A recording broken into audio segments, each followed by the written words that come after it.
अपने पसंदीदा शो के फुल एपिसोड देखने के लिए अभी डाउनलोड करें दंगल प्ले ऐप।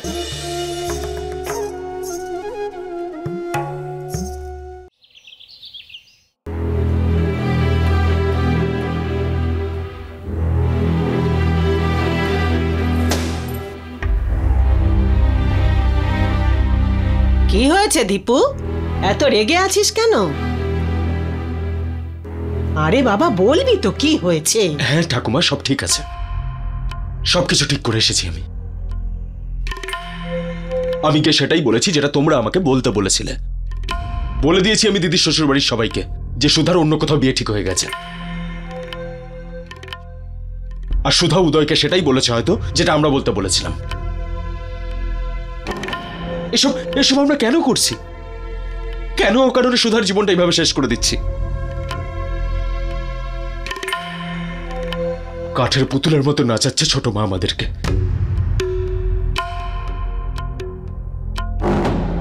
আমরা সেটা কেন বলছি যেটা ছোট মা আমাদের বলতে বলেছে?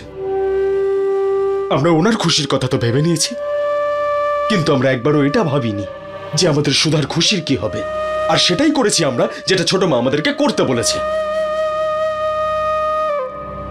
শুধু এই জন্যই না যে উনি হচ্ছেন বিশাল বড় লোক আর আমরা হচ্ছে গরিব।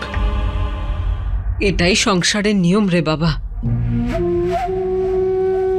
সবসময় বড় লোকেরা গরিবদের শোষণ করে এসেছে।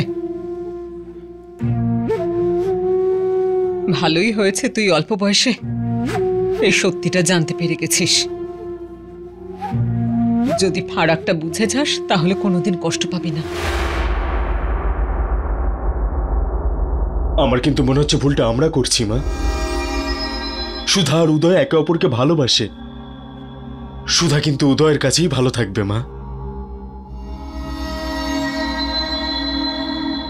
তোমার রাগ হওয়াটা স্বাভাবিক দাদা, কিন্তু তুমি জ্যোতি দিদির শ্বশুর বাড়ির লোকেদের যা কিছু বলেছ তার কারণ ছোট মা ছিল না। এই সব কিছু আমরা আমাদের জ্যোতি দিদির জন্য করেছি, যাতে ওর শ্বশুর বাড়ির লোকজন ওর উপর আঙুল না তুলতে পারে, যাতে ওকে কেউ দোষ না দিতে পারে যে নিজে তো বড় বাড়িতে এলো আর সাথে করে নিজের বোনকেও নিয়ে এলো। দাদা তুমি তো জানো বলো যে দিদি কতটা আত্ম অভিমানী, আর এই দোষ নিয়ে সারা জীবন ওর বাচ্চাটাই দুষ্কর হয়ে যেত। আর হয়তো হয়তো সেই জন্যই সুধা দিদি এই সম্পর্কটায় না বলে দিল। যাই হয়ে যাক না কেন সুষমা, সুধার সাথে আমি এরকম অন্যায় কিন্তু হতে দেব না, কিছুতেই হতে দেব না। দাদা এটা খুব সামান্য একটা ত্যাগ। জ্যোতি দিদি এই বাড়ির জন্য যা ত্যাগ করেছে তার কাছে কিছুই নয়। কি না কি করেনি জ্যোতি দিদি এই বাড়ির জন্য। আরে বিয়ের পরেও জ্যোতি দিদি এই বাড়ি সামলাচ্ছে, আর আমার সব কষ্টে দিদি পাশে থেকেছে। এমনকি সুধা দিদির শরীর খারাপের সময়ও ওর চিকিৎসাও করিয়েছে। তাহলে আমরা আজ যখন সুযোগ পেয়েছি কেন পিছিয়ে যাব? তাতে যদি আমাদের সব সুখ বিসর্জন দিতে হয়, আমরা জ্যোতি দিদিকে কষ্ট দিতে পারি না। আর মনে রেখো দাদা, আর যা কিছু তুমি আমাদের সামনে বলেছ সেটা জ্যোতি দিদির সামনে কখনো বলো না, কারণ ও কোনোদিন আমাদের কষ্টে দেখতে পারে না।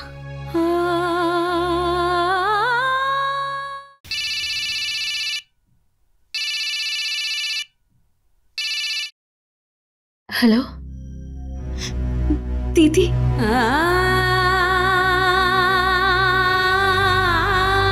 সুধা তুই ঠিক আছিস তো? আমি আর সহ্য করতে পারছি না। আমি আর কত এভাবে কষ্ট দেব উদয়কে? যদি যদি যদি ও আমাকে ভালোবাসে তাতে ওর কি দোষ?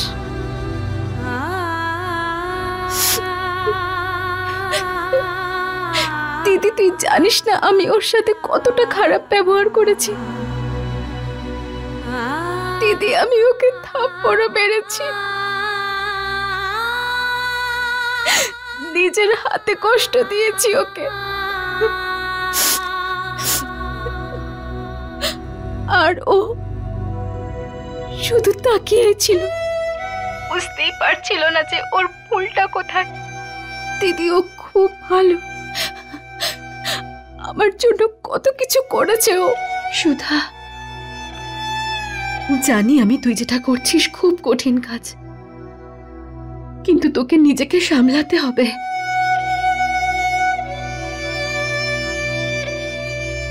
আমাকে ক্ষমা করে দে সুধা। না দিদি, না, তুই তুই নিজেকে দোষ দিস না। আমার মধ্যে কিছু খামতি আছে। না সুধা, তোর মধ্যে কোনো খামতি নেই। তুই শুধু দিদি, তুই তুই একদম চিন্তা করিস না। আমি কখনো এরকম কোনো কাজ করব না যাতে তোর তোর তোর পরিবারের কোনো কষ্ট হোক, তোর উপরে কেউ আঙুল তুলুক। কখনো না দিদি, কখনো না।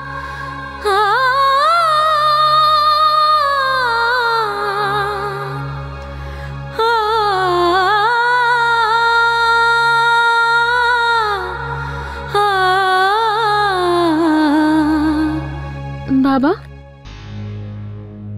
সুষমা, আয় মা, বস।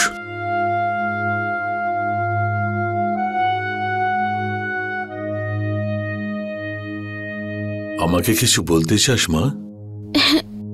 বাবা, ওই আমি বাইরে দীপু দাদাকে ওকে শান্ত করার জন্য, বোঝানোর জন্য অনেক কিছু বলেছি, কিন্তু আমারও মনে একটা প্রশ্ন আছে যেটা আমায় করে করে খাচ্ছে। বল না মা, বল। আমরা সবাই সুধা দিদির অবস্থাটা দেখতে পাচ্ছি বাবা। বাবা, ও একটা মেয়ে, ও নিশ্চয়ই ওর জীবন সঙ্গীকে নিয়ে অনেক স্বপ্ন দেখেছে। ওর ইচ্ছের কোনো দাম নেই বাবা। তুই একদম ঠিক বলছিস মা, কিন্তু আর একটা কথা ভাব মা, যদি উদয় আর সুধা সম্পর্কটা পরিণতি পায়, তখন ভৈরবী দেবী কিন্তু খুব সহজভাবে ব্যাপারটা মেনে নেবেন না। এমন না ঘটে যায় একটা সম্পর্কের কারণে আমার দুটো মেয়ের জীবনে অশান্তি আসে। না সুষমা, ভালো এটাই হবে যে সুধা আর উদয় পরস্পরকে ভুলে যাক। আমি জানি মা, এই সিদ্ধান্তটা কঠোর, কিন্তু এতে সবারই ভালো হবে। হ্যাঁ বাবা।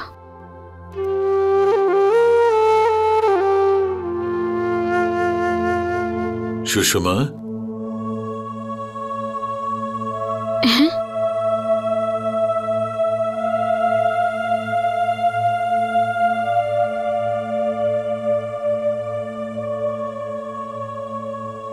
মা, কাল পর্যন্ত তুই এই বাড়ির সবচেয়ে ছোট আর জেদি মেয়ে ছিলিস, কিন্তু আজকে আমি তোর অন্য রূপ দেখলাম।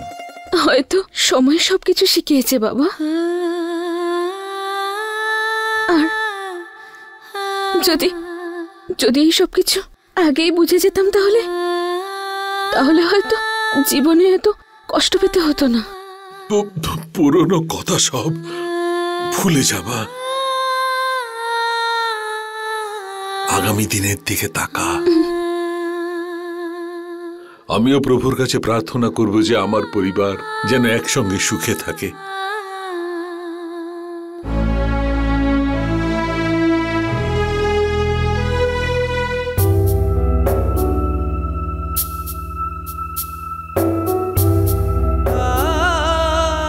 উদয়,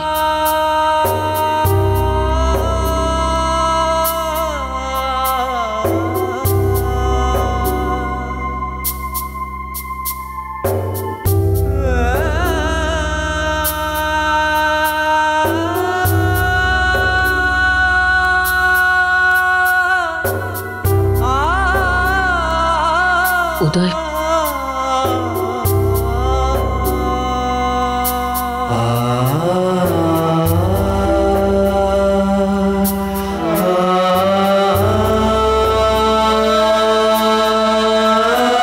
উদয় শোনা, আমার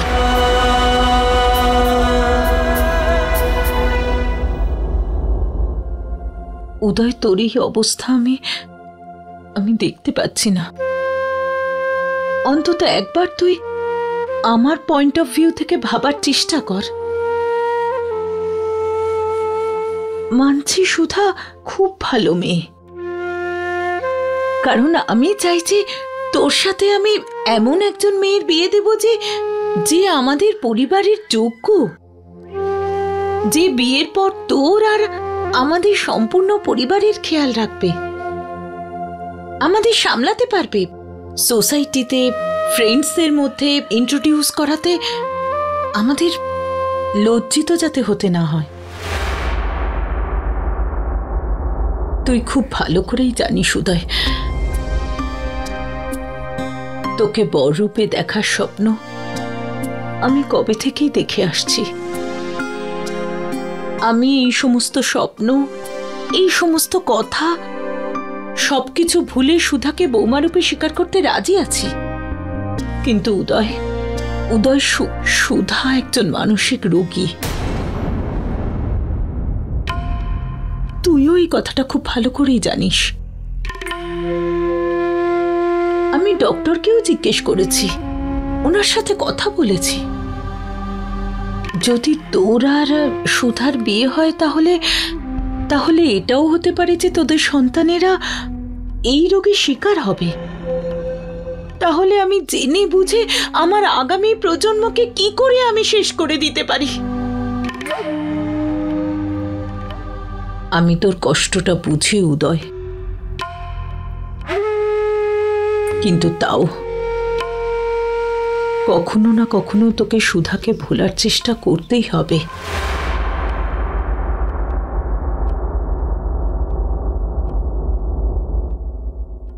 এটাতে কিছু মেয়ের ছবি আছে, আমার জন্য প্লিজ একবার এগুলো দেখিস।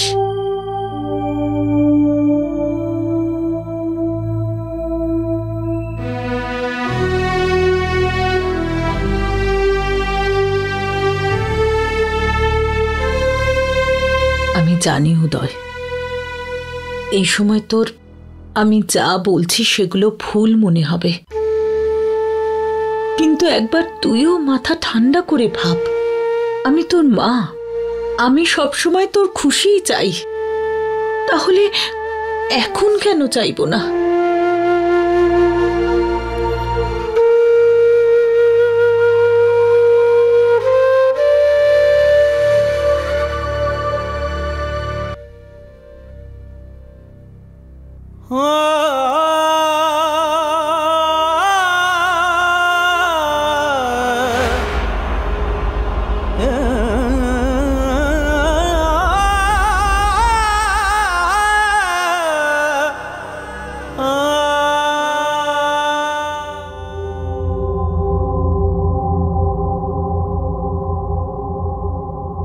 কি হলো মা?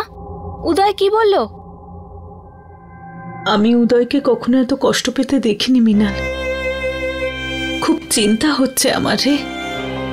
আমরা যেটা করছি সেটা ঠিক তো? আমরা একদম ঠিক করছি মা। কোনো অসুস্থ মেয়ের সাথে নিজের ভাইয়ের বিয়ে দিয়ে ওর জীবনটা নষ্ট করতে পারবো না। মা একটু ধৈর্য ধরো, সব ঠিক হয়ে যাবে। আমি জানি উদয়কে এই অবস্থায় দেখে তোমার খুব খারাপ লাগছে, কিন্তু ওর ভবিষ্যতের জন্য, আগামী দিনগুলোর জন্য এটা খুবই প্রয়োজনীয়। আচ্ছা একটা কথা বলো তো, ওই ছবিগুলো দেখেছো? জানি না, আমি তো ওখানেই রেখে এসেছি। কোনো ব্যাপার নয় মা, নিশ্চয়ই দেখবে। একবার ও এটা বিশ্বাস করুক যে সুধা ওর জন্য ঠিকঠাক মেয়ে নয়। যখনই ও এটা বিশ্বাস করবে যে সুধা ওকে ঘৃণা করে, তখন ও ওই ছবিগুলো নিশ্চয়ই দেখবে। আর একবার বিয়ে হয়ে গেলে সবকিছু ভুলেও যাবে। দেখো মা, এই বয়সে এরকম ঘটনা ঘটেই থাকে, যা সময়ের সঙ্গে সঙ্গে আবার ভুলেও যায়। সেজন্য চিন্তা করো না তুমি। জানি না,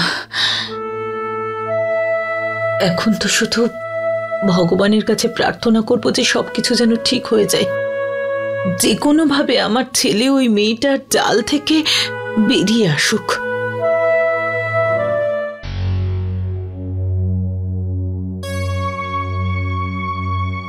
ছটা বেজে গেছে।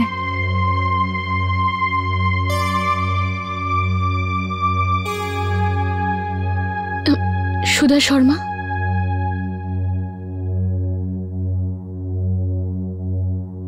এক্সকিউজ মি, আমি কি সুধা শর্মার সাথে দেখা করতে পারি? আরে সুষমা, তুই এখানে আয়, এখানে বস।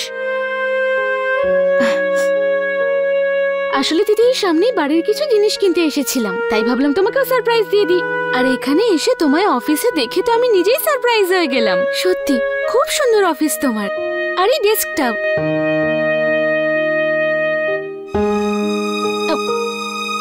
দিদি অফিসের টাইম তো শেষ হয়ে গেছে, চলো আমরা এখান থেকে বেরিয়ে একটু ঘুরে আসি। শুনছি একটা মল হয়েছে, ওখানেই ঘুরতে যাব।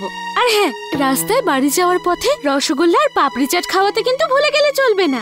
মনে আছে যখন ছোটবেলায় জ্যোতি দিদি আমাদের হাতে টাকা দিত, তখন আমরা সবাই একসাথে খেতাম। চলো আজও খাবো, খুব মজা হবে। না সুষমা, আমার একদম ইচ্ছা করছে না।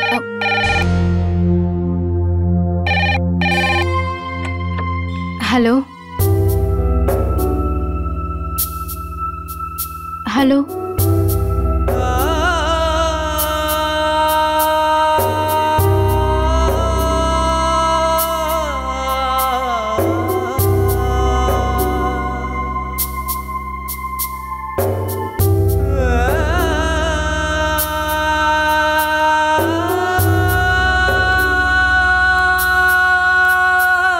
উদয়,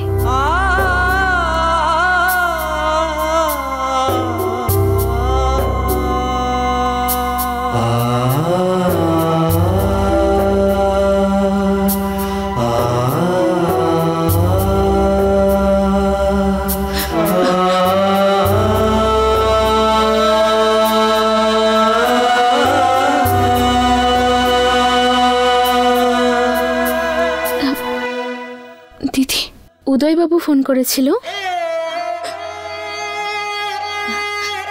জানি না, কেউ কিচ্ছু বলেনি, প্ল্যাঙ্ক কল ছিল। কিন্তু সুষমা, আমার মনে হলো উদয়ের ফোন। দিদি, তোমার মন ওর সব কথা জানে। তোমাদের দুজনের মধ্যে একটা গভীর সম্পর্ক রয়েছে, মনের সম্পর্ক। যা না কিছু বলি শুনি, দুজনের মন পড়তে পারো।